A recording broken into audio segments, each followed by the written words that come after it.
Runewords are very powerful. In fact, many of Diablo 2's strongest items are runewords, though of course the best ones require some ridiculously rare runes. But even some of the mid-level runewords are exceptionally strong, so what's the challenge then? Well, I'm going to start a brand new character and beat the game from normal to hell using only runewords, and I mean only. No starting gear, no charms, not even a mercenary. And since runewords require you to socket an item with runes in a very specific order, runewords require sockets. And in Diablo 2, only 4 gear slots can actually even have sockets. Your weapon, your shield, your helm and your body armor. So at the best of times I will only have 4 pieces of gear equipped. Are 4 runewords and nothing else enough to carry me through the game on their own? Well, let's find out. I started my brand new character and named him Rune, or Rune, depending on your preference. My pick for this challenge was the Paladin, mainly because of his class-specific item, which I'll tell you more about later. I threw away my non-runeword starting equipment and set out to once again save the world of Sanctuary under strange conditions. I have a lot of practice with punching enemies with my bare fists at the start of the game, so the early beginnings were business as usual. I hit level 2 and unlocked my first skill point. I picked the Might Aura for the increase in damage, boosting my punch from 1 to 2 to 1 to 3. That's technically a 50% increase to my max damage, which does sound a lot more impressive than 1 extra point of damage. A somewhat unexpected challenge at the start of this run was to actually stay naked. Non-magic items are automatically equipped on pickup if you have an empty gear slot, so by accidentally clicking on such an item I would equip it and break the rules. Now those items are very weak and didn't give me much of an advantage, and I made sure to throw them away as soon as I noticed, but still it was a bit annoying. I continued my Knuckle Crusade through Act 1, and once I hit level 6 I unlocked Holy Fire, a gearless weakling's best friend. This aura adds flat fire damage to your attacks, in contrast to Might scaling your physical damage by a percentage. Absolutely perfect for someone fighting demons without a weapon. The added fire damage to my punches alone would make this aura a no-brainer for this paladin, but this aura also adds a periodic pulse of fire damage to enemies around you, increasing my attack damage several times over and some free AoE. Yes, please. This was a big power spike. I dumped the rest of my saved up skill points into the Holy Fire synergy Resist Fire for even more fire damage. And then I moved on to a very important side quest in Act 1, the Forgotten Tower, because the Countess at the bottom of the Forgotten Tower cellar has a special rune drop, almost guaranteeing a few runes to drop every time you take her down, making her by far the most reliable source of runes in the game, and thus an obvious farming spot for this character. The key to learning something new is to stick with it, and the key to not quitting is to make learning fun and engaging, and that's what's so special about this video sponsor, Boot.dev, because they have created a fun and engaging journey to learn backend development from scratch. Boot.dev is a self-paced online course with RPG elements like quests, XP, and even boss fights, making learning feel like playing a game while you hone your skills in programming languages like Python, SQL, and Go. When I went to do my due diligence for this sponsorship, I ended up completing more than 70 lessons and grinding up to level 10, because it was simply fun to solve the assignments and get that sweet XP reward whenever I completed one, and if that is not high praise, I don't know what is. All the course material on the site is free to read and watch, and with a paid membership you get access to interactive features like hands-on coding, progress tracking, game mechanics, and more. So whether you're after that fat paycheck of a back-end developer or if you finally want to code that side project you've been thinking about, Boot.dev is a great way to learn. If that sounds interesting, head to Boot.dev to check it out and use my code SARFEN to get 25% off your entire first year of the annual plan. Thanks to Boot.dev for sponsoring this video. The game was catching on to what I was doing at this point, and it started dropping some cool items for me that I couldn't use, like this very rare unique sash, Lenimo. Well, that's what you sign up for when you do a gear-restricted run, I guess. I did several repeat runs of the Countess, scoring some nice runes along the way, and I kept going until I found a T rune and an L rune. I also found plenty of Rals and Tals, which were really useful, but those were for later levels. And after that farming session, it was time to make my first rune word, and with that, my first piece of equipable gear. I bought a 2-socketed scimitar from Charcy, my base item of choice for the rune word that I had in mind. And by the way, look at this absolutely sick one that I found. 3 to raise skeleton, 2 to skeleton mastery, and 1 to amplify damage. Imagine finding this on your brand new summon necromancer. But back to this character. I socketed the Tyr and the L into the sword to make steel, a rune word with some extra damage, attack speed, a bit of attack rating, 50% chance to cause open wounds, and more. And I guess that now is as good of a time as any to mention that runewords can only be made in normal socketed items, not in magic or higher rarity of any kind, only plain old grey items with sockets. Steel is a decent all-round weapon, with the biggest downside being its rather low damage modifier, but with my now level 10 Holy Fire aura, damage was taken care of, and the quick attacks and attack rating bonus was very nice. And open wounds can be pretty powerful too later in the game as it scales with your character's level. With my first piece of equipment in hand and some extra levels from the repeated Countess grind, I moved on towards the end of the act quickly. To move on, all I had to do was defeat the first act boss, Andariel, whose main weakness was my only strength. She has negative fire resistance, so unsurprisingly I defeated the first act boss easily, just a few hits was all it took. Going into the second act, I did some reading up on the bottom of the barrel runewords that no one ever makes, and I realized that I had the runes available to make another one right away. I bought a 2-socketed helm from Farah, and with a Nef and a Tyr, I made Nadir. A strange helm with a few stats, but then also minus to light radius and minus to gold find. I honestly didn't know if this helm made me better or worse, but I liked the idea of wearing anything at all to fill out some more gear slots. Blasting my way through the second act, I reached level 17 in the Maggot Lair. This level unlocked the Tal rune, and with that another rune word, and compared to Nadir, this was a really good one. A Tal rune and an Eth rune in a 2-socketed body armor creates stealth. A great armor for spellcasters thanks to the 25 FCR, but faster run speed, hit recovery, and a smattering of other decent stats are very solid for any character, mine included.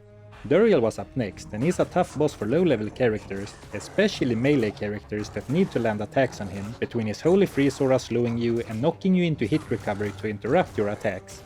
But with good damage from my high-level Holy Fire aura, I banked on that I would only need to land a few handful of hits and hoped that my potions could keep me alive for that long. I did get really low at one point during this fight, but with the occasional rejuvenation potions I could stay alive. While I did struggle to connect with my sword, it was indeed the case that my high damage made up for it when an attack actually did hit, and I defeated the second act boss with a very modest amount of attacks. I picked up the only piece of his loot drop that was useful to me, and then I moved on to Act 3. I defeated Duriel at level 19, and when going into the third act I had another idea for the jungle area specifically. Holy Fire added a lot more damage to my attacks than it did with its radial ping damage, but the latter was starting to get up there in damage too, and with the jungle hosting enemies that were weaker individually but in very big groups, I wanted to maximize my area damage. I had saved a 2-socketed short staff that I found earlier, and now that I was level 19, I put Tyr and Ral into the staff, with the Ral rune itself being the reason I needed to wait until 19. This makes the Sorceress runeword leaf, but one of the skill bonuses is not exclusive to the Sorceress, the +3 to all fire skills, boosting my Holy Fire aura from level 14 to level 17. This was such a treat to have in the jungle, as monsters fell by simply walking into my vicinity. I believe this is what they call aura farming, and against enemies that could withstand my mere presence, I still had the steel scimitar on my weapon switch for dishing out quick fire enchanted attacks. I would talk more about the act since I had such a good time here, but to be honest, it was mostly looking like this. Though I did encounter my very first fire immune enemy, which was bad news because I dealt 100% fire damage. I could skip the enemy because the quest item was in the chest rather than the enemy's loot table, but I lied when I said that my damage was 100% fire damage. My scimitar still dealt some physical damage, so to remind myself what it feels like to play a non-paladin class, I duked it out with a shaman in honorable melee combat. I expected the High Council of Travancore to pose a big threat to me, but I guess none of them are fire immune in normal difficulty, so while I had to swing my sword more times than I had done for the rest of the act combined, it was still a decisive victory, but credit to them for making me bust out the rejuvenation potions again. But after defeating the council, I faced a problem. I was strictly allowed to only wear runewords, but to progress I had to equip Kalim's Will, distinctly not a runeword, and destroy the orb in Travancore to descend into the Jorans of Hate. But here's a loophole, explanation for you. All consumables were allowed, and what defines a consumable? It's consumed on use, right? And, well, as Kalim's Will disappears before our eyes as soon as it hits the orb, I think it's safe to say that Kalim's Will is clearly a consumable. Then I ran through the Journeys of Hate straight to Mephisto. He did decent damage to me, but fell a bit short to really threaten my life pool. I did decent damage to him too, but now I was really missing a lot. I took down the boss without too much trouble in the end, but after the fight I inspected my character screen, and my chance to hit Mephisto was a mere 47%. As I progressed deeper into the game, my needs from my gear grew, and it was only going to get tougher and tougher to meet all of those needs with only 4 gear slots. In Act 4, my overpowered progress was starting to slow down, Enemies were now sporting higher damage attacks as well as bulky defensive stats, including several enemies with fire resistance. I had not found much in the way of runes except the odd tier and F since I left the Forgotten Tower, so I pushed on towards the Hellforge, hoping to score a build-defining rune drop. Getting through to the Hellforge proved to be tough. The Holy Fire aura still carried me, but both my chance to hit and my defensive stats made me a poor fighter. But I eventually defeated Hephasto and grabbed the Hellforge hammer. I took Mephisto's soulstone to the Hellforge and smashed it. And by the way, the Hellforge hammer, clearly another consumable. Unfortunately, I only scored a lowly Eld rune from the Hellforge, one of the worst runes I could have gotten, so no gear upgrades from the Hellforge. I had not found a single rune higher than Ral yet, but I did have a lot of Rals. Dreaming of a shield before going up against the elemental damage in the Chaos Sanctuary and Diablo, I decided to cube 3 of them to make an Ort rune, and then with a 3-socketed Paladin shield with an inherent 5 to all resistance bonus, I made Ral Ort Tal, Ancient's Pledge, a shield rune word with a massive boost to my resistances. And this is the reason why I picked the Paladin for this challenge, because their class-specific shields can have bonuses to all resistances or your attack damage while still being non-magical, allowing you to make rune words in them with additional bonuses. This was a good upgrade, and it also marked a milestone for my character as he was now fully geared for the first time. Well, as fully geared as he was ever going to get anyway.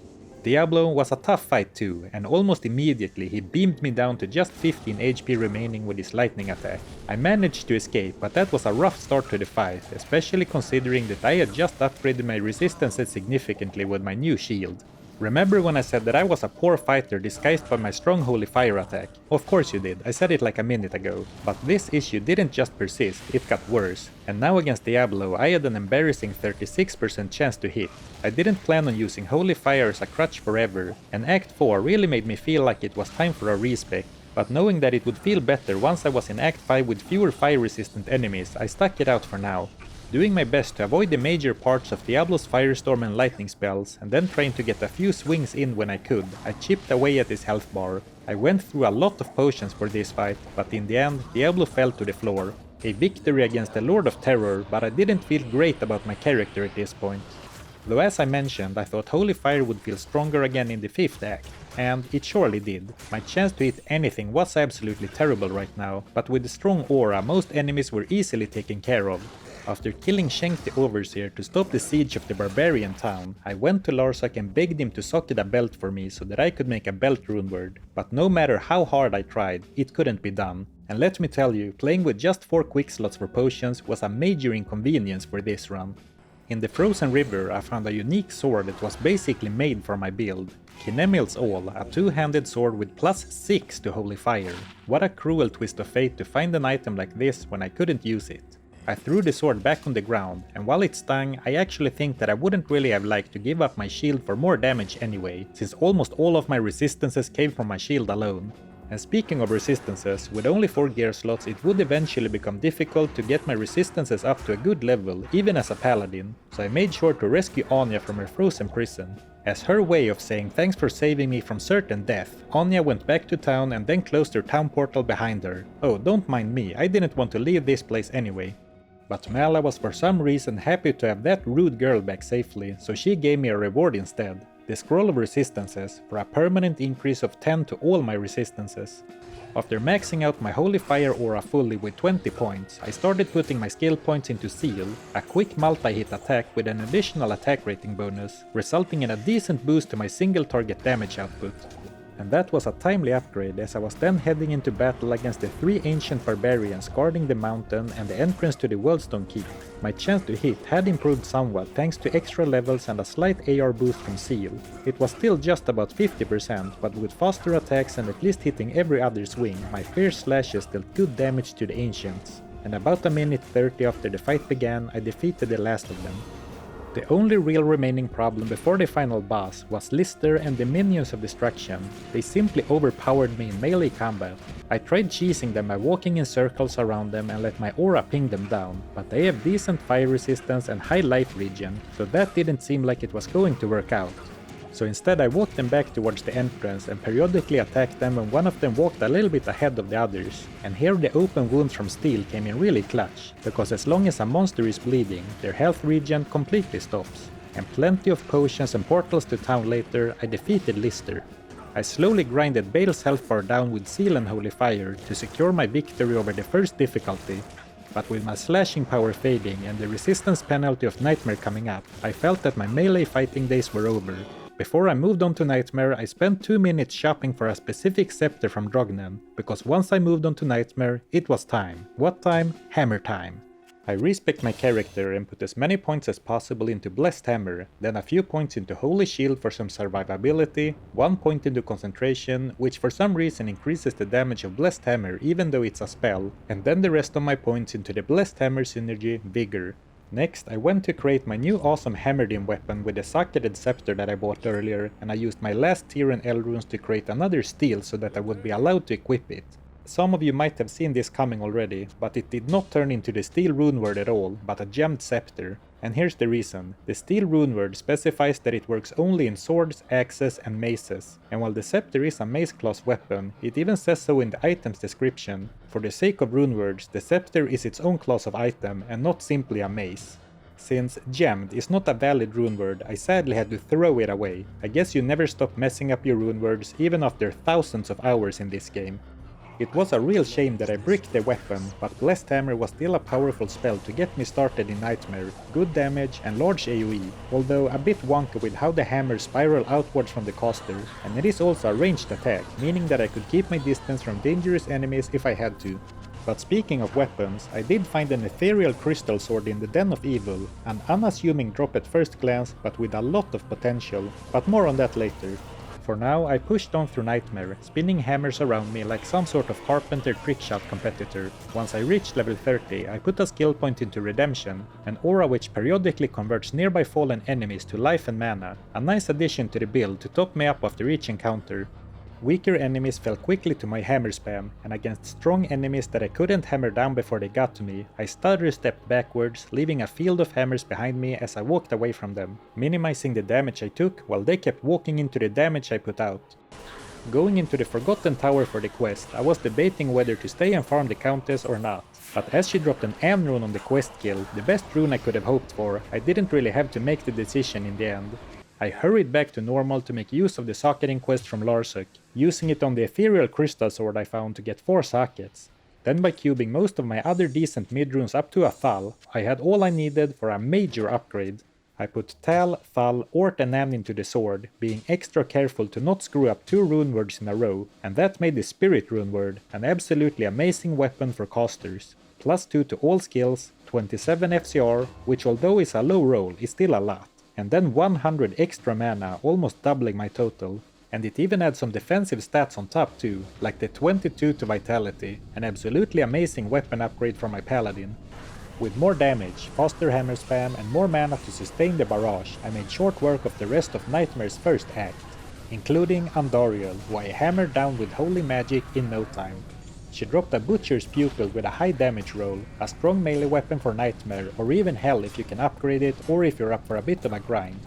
In the desert, I had yet another base item drop with a lot of potential, a crown shield with 4 open sockets and a free plus 16 to all resistances. The Spirit Sword granted me so much power, but Spirit can actually be made in shields as well, and I said before that the Paladin shield's inherent magical bonuses was the reason for going with the Paladin, but the fact that they can roll with 4 sockets, something other shields can't until you start finding elite level shields in Hell, was equally as powerful. I was lacking most of the required runes to make another Spirit, but once those dropped I would have another easy gear upgrade. Soon after, I reached every Hammerdin's nightmare, the Maggot Lair. The narrow tunnels are a terrible place for swirly hammers, with the dirt balls eating my spells as quickly as I cast them.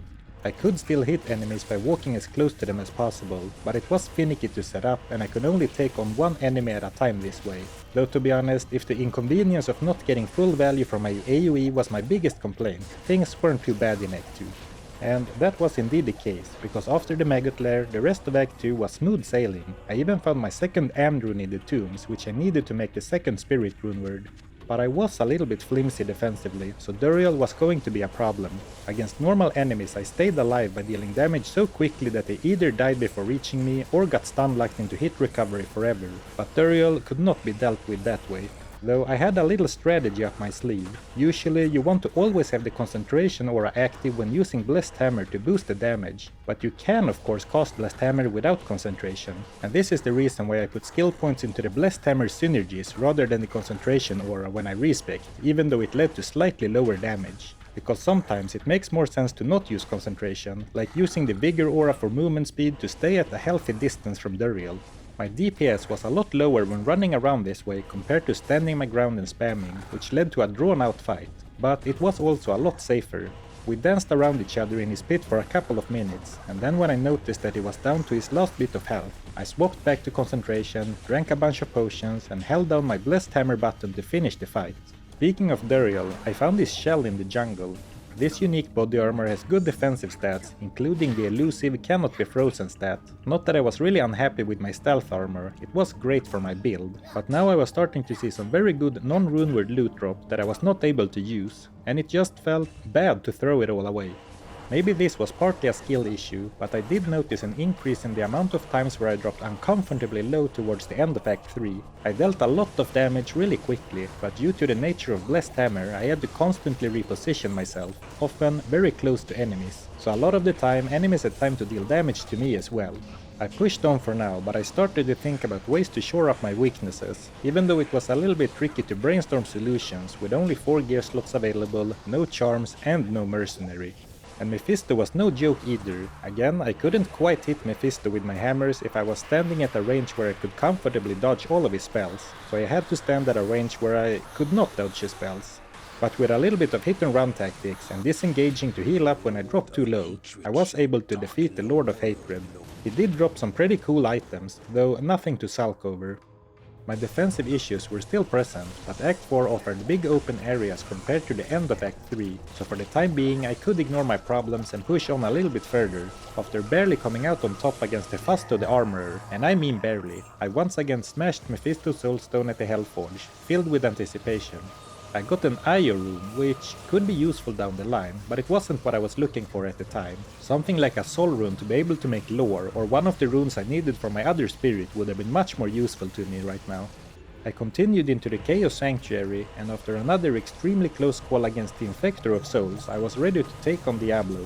I walked up real close to stay within his lightning beam minimum range, and started spamming hammers. I was so focused on his lightning beam that I failed to consider that my fire resist wasn't that good either, so when Diablo used his firestorm, I kind of just stood there, and I died.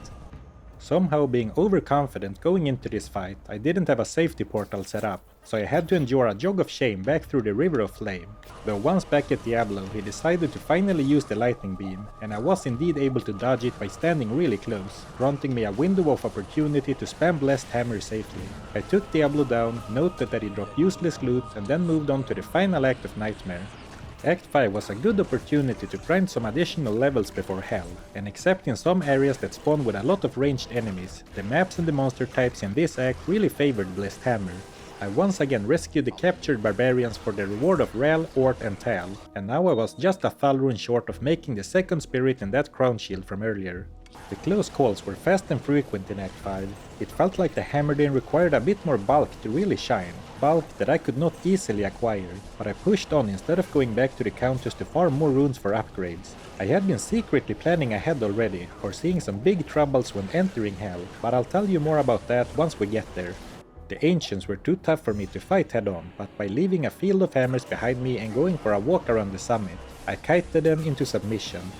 I entered the Throne of Destruction at level 51 with a stylish 666 life total. The predictable nature of Bale's minions let me spam hammers before they wave spawned, allowing me to start dealing heavy damage to them right away, and because of this I made quick work of all 5 waves. But when I took down Lister, Lister took me down with him due to his fire enchanted explosion. Luckily for me, the trigger for opening the Bale fight is to defeat all 5 waves, not defeat all 5 waves and still be alive, so I took this Pyrrhic victory and moved on to Bale. Bale could deal a surprising amount of damage to me, which felt quite unusual for a paladin in Nightmare, but it was not quite enough to stop me from eventually defeating him and finishing the second difficulty. So about those problems that I foresaw, well, my survivability in Nightmare was not great, but in Hell it was awful. Negative resistances on a paladin, yikes. to be fair, the low 50s is a really low level to be entering hell with, but my gear was also really subpar. The whole Runewords only restriction aside, there was simply no excuse for still be wearing Nadir when going into hell. So I carefully pushed through the first areas of the act, and archers and other ranged enemies were extremely dangerous to my character at this point. I eventually reached the Forgotten Tower, and it was time to grind out some runes again, and some levels, which was not very easy to do, again mostly because of those pesky archers. But eventually I realized that the key to fighting the archers was not to try and chase them down, but instead walk away from them and let them chase me, like with every other monster, and then hope that they would eventually walk into the hammers. Getting to the countess was doable, but it was grindy, and every mistake could be fatal. If I misjudged the situation and walked into a cluster of arrows or a nasty elite before realizing which stats it had, I could be eliminated in a fraction of a second. But the potential in her special rune drop was so big for this character that I saw no other option than to grind it out. On the second tower run I found a unique grand charm, Geed's Fortune, a bit of a low roll on the magic find, but still a very cool charm to have for any character, well except mine. As I wasn't allowed to wear such treasure, I had to settle for the lowly T rune instead. Farming the Countess, or specifically getting to the Countess through all of the levels of the Forgotten Tower, was so difficult to do. I'm not saying that the Hammerdin isn't capable, it is certainly a very powerful build, but it has to be able to sustain some abuse while getting the hammers to connect, and with so little gear it was just tough to make it work for this character. And after getting blown up by an exploding elite from over 600 life, and then countless deaths from nasty archer packs, I decided to abandon the Hammerdin lifestyle. I used my Hell Respec and went for a Holy Bolt and Fist of the Heavens build instead. Holy Bolt can only damage demons and undead, but its damage is quite good, and more importantly, it is a true ranged projectile attack, allowing for a much safer playstyle than the Hammerdin. And Fist of the Heavens provided great AoE against enemies that Holy Bolt could damage. Another boon with Holy Bolt is that its damage doesn't get boosted by any of the offensive auras. Well, that's not a good thing, objectively speaking, but it did allow me to run a defensive aura like Salvation up at all times without sacrificing damage. And as it so happens, the Forgotten Tower only has demons and undead enemies in it, so for this particular grind, this build was perfect. Now, I have played this build before, so I knew that it was a bit of a short-sighted decision that would cause me some problems later down the road, but for now it worked out great, and I could finally start knocking down the Countess consistently.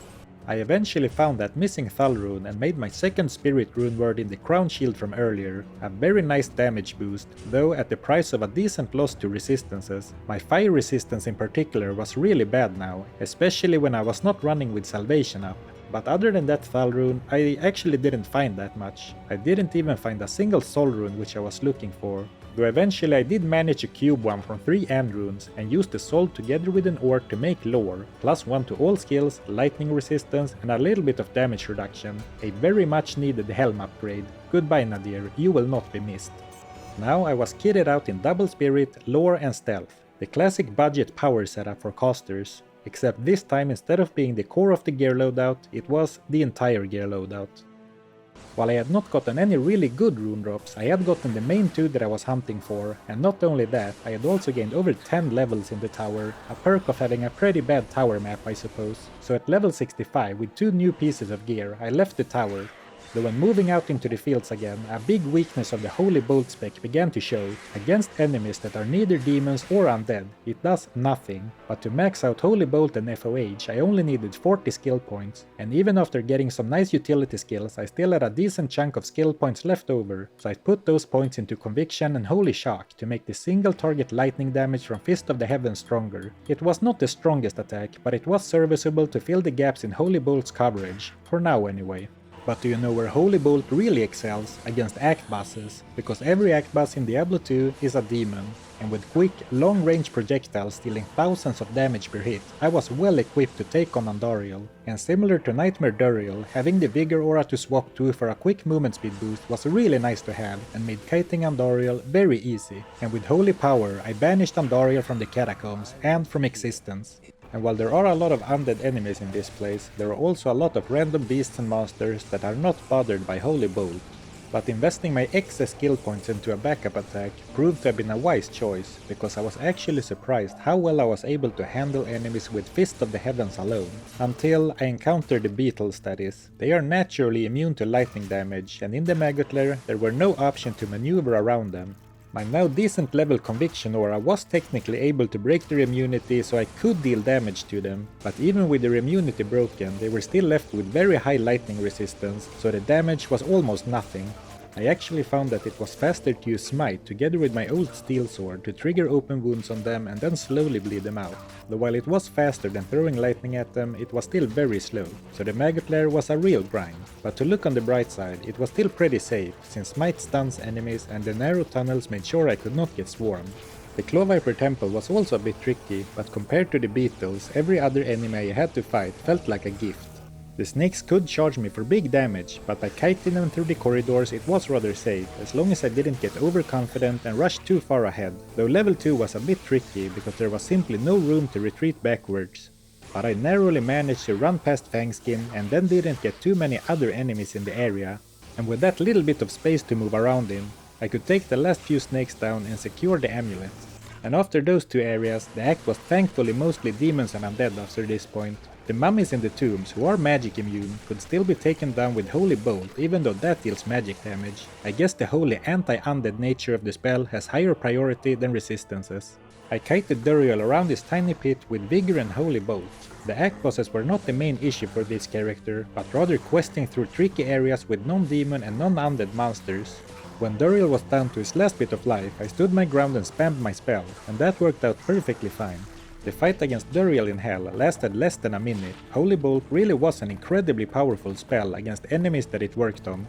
The jungle offered some non-demon, non-undead beasts which I had to slowly grind down with FOH or simply skip, but also plenty of small, swarming demons, the dream scenario for a Fist of the Heavens enjoyer. Though in the Korast areas there were plenty more enemies that I couldn't Holy Bolt, but there was not really a compelling reason for me to grind them down, so as I progressed deeper into Hell I started skipping more and more of the enemies that I couldn't take down with Holy Bolt. Trav? That's all I wrote in the script. I guess the fight was easy since they are demons and like to group up. Let's move on.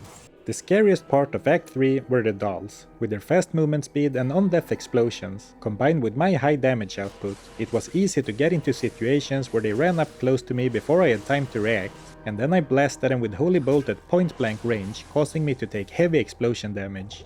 But with a little bit of careful play and a little bit of luck, I managed to stay alive. Mephisto himself was, much like the other act bosses, not the biggest problem of the act. I even got him stuck on a ledge for a while for some free damage, but even when he had the ability to fight back, he simply didn't stand a chance. And finally some noteworthy loot again. Mephisto dropped a unique Tyrant Club. Demon Limb is a decent fighter weapon in its own right, but what makes it interesting is the level 23 enchant charges. I was not in need of attack rating, a melee bonk weapon or unique items in general, but I said that it was a noteworthy drop, not a useful one. The outdoor areas can spawn with a variety of monster types. I got a decent amount that I had to whittle down with lightning, but with big open areas it was alright, just a bit time consuming. Even Isuel, who surprisingly is not a demon, had to be struck by thunder. While the respec from Blessed Hammer still felt questionable at times, I ultimately think it was the right call, because I was pretty weak defensively, which is hard to believe considering I was a paladin, I know. My Runewords were all solid, but I was really feeling the lack of supporting stats from the rest of my gear slots. But as I entered the later parts of the act, Holy Bolt had its moment to shine again, as I easily blasted through hordes of demons and undead in the River of Flame. I still had to be very mindful about enemy projectiles or getting swarmed, but the high damage output of Holy Bolt carried me forward at a rapid pace. I reached the Hellforge, another chance at a good rune to unlock some new runeword options, and this time I got a Lem rune. This is easily a top 3 rune for me from the Hellforge, as it can be used to create treachery, an armor runeword with +2 to assassin skills, but this has some great stats for any character, with the main ones being the big attack speed boost and a chance to cast Fade when hit, which boosts your physical and elemental resistances, a great armor for both melee characters and mercenaries. But as neither of those apply to the run right now, with me not being a melee fighter and not using a mercenary, the Lem was not as great for this run as it would have been for most. It will end up coming into play later on, but at the time I just put it in my stash. Going into the Chaos Sanctuary, the run took a turn for the better. For once, one of my challenge run characters was actually happy to be here, because the Chaos Sanctuary is basically the perfect area for the Holy Bolt Paladin. 100% of the enemies that can spawn here are demons or undead, and it has a very kiteable terrain, so I made quick work of the final area of Act 4. Against Diablo, I decided to run up close to him to try and dodge his lightning again, and in contrast to Nightmare, my resistances were actually pretty alright now with the Salvation aura up, even though my fire resist was still lacking behind. I had lots of potions stacked up though, since most of the time a few seconds with the Redemption aura after a fight was enough to top me up. So the potions kept on just stacking up in my inventory, and with how quickly I blasted through Diablo's health bar with Holy Bolt, it turned out that I didn't need to worry too much about it, and I defeated the Lord of Terror for the final time. Going into the final act, I was up against one last long-ass grind. Despite the enemies here looking very demonic, there are actually very few demons in the first several parts of this act. The odd undead skeleton or imp was easy to deal with, but against the majority of the enemies that spawned here, I had to grind them down with lightning. And while Salvation made my resistances look decent, when using Fist of the Heavens I was incentivized to use Conviction instead to lower enemy resistances, and without Salvation my resistances were looking really bad, and with such grindy fights and the catapults continuously firing for extra elemental damage, it was increasingly difficult to avoid taking damage. And to help with this problem, it was finally time to make another rune word. I went back to my stash and grabbed the Lem rune from the Hellforge and made that treachery armor. I was not intending on becoming a melee brawler all of a sudden, but thinking about it, that Fade proc alone might be enough to justify this armor. I didn't want to give up on the powerful stats from my stealth armor, but I carried the treachery armor with me in my inventory as a pre-buff armor, and by standing in the burning fires on the ground outside of town, I could trigger the buff safely before heading into battle. It was a little bit painful to trigger Fade this way with only a 5% chance to trigger and very low fire resistance, but it was reliable and controllable. A level 15 Fade boosted my elemental resistances by 60, my physical resistances by 15, as well as reducing curse duration significantly, a great catch-all defensive boost.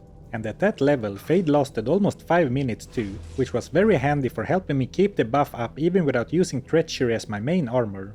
And after triggering the boost I could run back to my TP and continue my adventure for a few minutes before having to worry about it again.